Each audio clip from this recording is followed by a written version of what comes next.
Welcome to the RSP Boiler Room. I'm Matt Waldman with the Rookie Scouting Portfolio.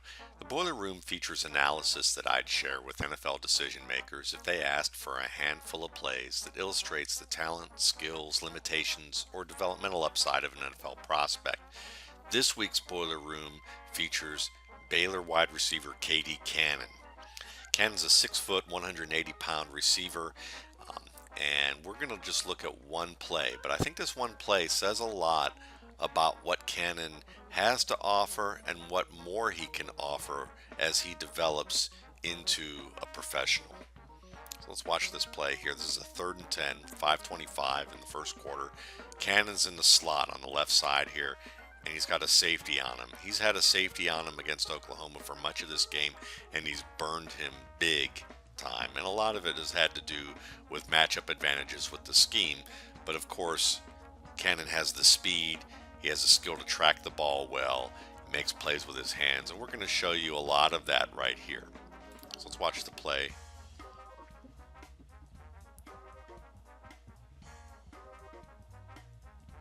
Alright, so doesn't make the catch there. He makes the catch, but he doesn't make it in bounds. Now we're going to break it down in slow-mo and talk a little bit more about some of the things that I see here. First, let's just look at a couple of things that I think are really notable with Cannon, and that's his quickness.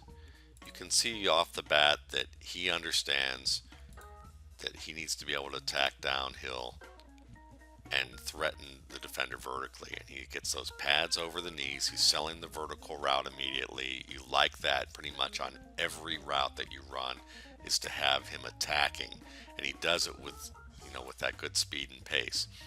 Now this is a double move. This is a post corner route where he's trying to bait the safety on the post,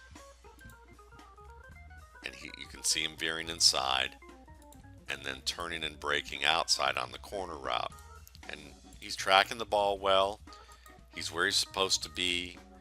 Even see him get his hands over this cornerback, and we're going to talk about that cornerback in a minute, and actually make the catch even though he couldn't stay in bounds. So in this respect, you like that he can use his hands to win the ball away from his body, that he doesn't mind doing it in tight coverage or after contact. So he's got good body control, good concentration. He's got the courage to play wide receiver, which is an underrated thing. A lot of players don't have that courage to play at the NFL level. He does. You can definitely see that he also has the speed.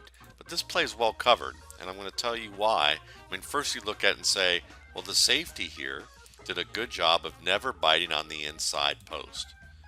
See how his hips are always turned, stayed inside, and then when he sees Cannon make that false break on the post, he just straightens out some, but he never fully turns his hips.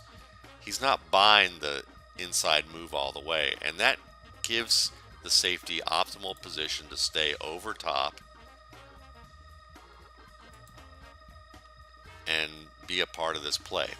On top of that, you have the cornerback here. This cornerback immediately reads the quarterback, sees that the quarterback isn't even looking at the underneath man, and makes the correct assessment that it's going to be the post corner, and he gets optimal position here. So if I was going to tell you who really made this play defensively, it's this cornerback who reads the quarterback's eyes and comes off his receiver. He's the one who really makes it difficult. But that doesn't really change the fact that K.D. Cannon could do a better job of running this route, because in a vacuum, it's not always going to be a situation where the cornerback makes a smart read and comes off his assignment. A lot of times it's just going to be a one-on-one with this safety. And let's just say that hypothetically Cannon was only going to have a one-on-one with this safety. What could he do as a route runner to make this safety bite inside? I'm going to tell you.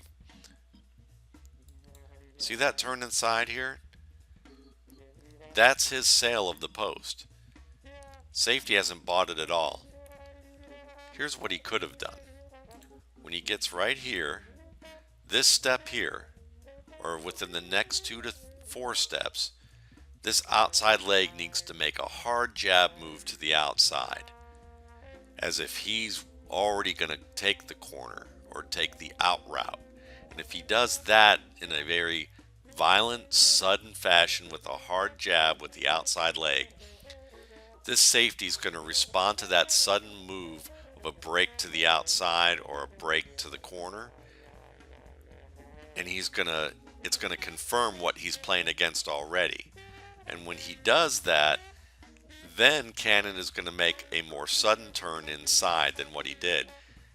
It's going to force this safety to react outside in, even though he knows he's supposed to be playing that outside. It will heighten that chance of happening because Cannon's doing something suddenly that he didn't quite expect. Oh, he is going outside. Oh no, he's going inside. And then Cannon can make that break to the corner.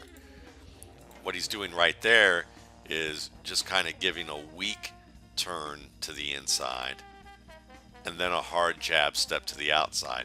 It doesn't even feel like a post corner because it doesn't sell that post hard enough.